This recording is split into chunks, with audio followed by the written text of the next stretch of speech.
बगिया को जिस बगिया में तुमको रेला था,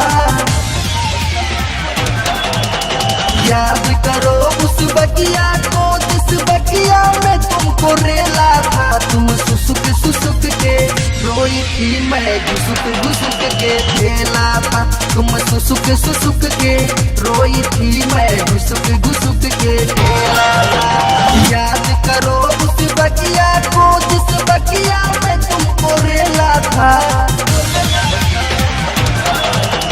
याद करो उस बगिया को जिस बगिया में तुमको रेला था। तुम सुसुक सुसुक के रोई थी, मैं घुसुक घुसुक के खेला था। तुम सुसुक सुसुक के रोई थी, मैं घुसुक घुसुक के खेला था।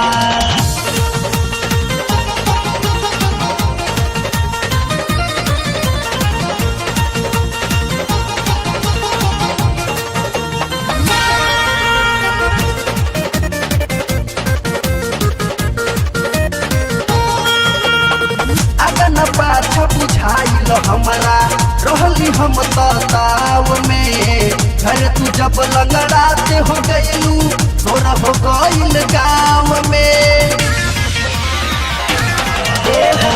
अगन पाछा बुझाइल हमारा रहली हम ताव में, घर तू जब लंगड़ाते हो गयलू तोरा हो गईल गाँव में। दोनों मौसम में लेके तुम्हारा हाथों से अपने खेला था, दोनों मौसम में लेके तुम्हारा हाथों से अपने खेला था। तुम सुसुक सुसुक के रोई थी, मैं घुसुक घुसुक के खेला था। तुम सुसुक सुसुक के रोई थी, मैं घुसुक घुसुक के खेला था।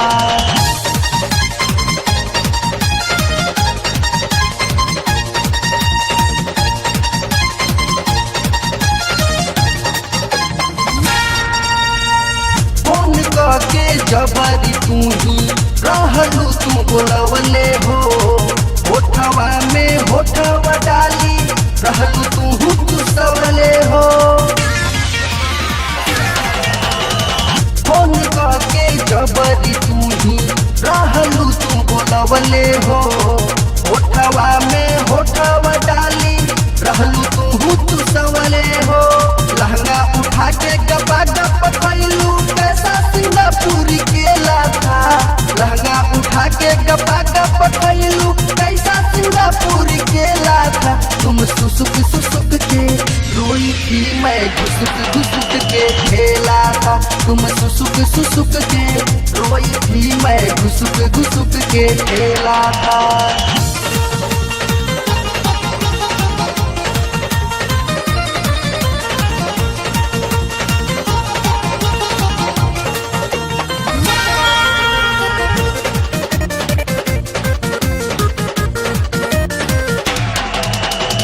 रहलू बिछवले आपन ललकी ओढ़निया हो, अभय जय सिंह सोनू सरगम मजा ले आलम हो। रहलू बिछवले आपन ललकी ओढ़निया हो, अभय जय सिंह सोनू सरगम मजा ले आलम हो। तू भी अकेली मैं भी अकेला कैसा ये भारी खेला था, तू भी अकेली मैं भी अकेला कैसा ये भारी खेला था। तुम सुसुक सुसुक के रोई थी, मैं घुसुक घुसुक के खेला था। तुम सुसुक सुसुक के रोई थी, मैं घुसुक घुसुक के खेला था। और याद करो उस बगिया को जिस बगिया में तुमको रेला था, याद करो उस बगिया को जिस बगिया में तुमको रेला था। तुम सुसुक सुसुक के रोई थी, मैं घुसुक घुसुक के खेला था। तुम सुसुक सुसुक के रोई थी, मैं घुसुक घुसुक के खेला था।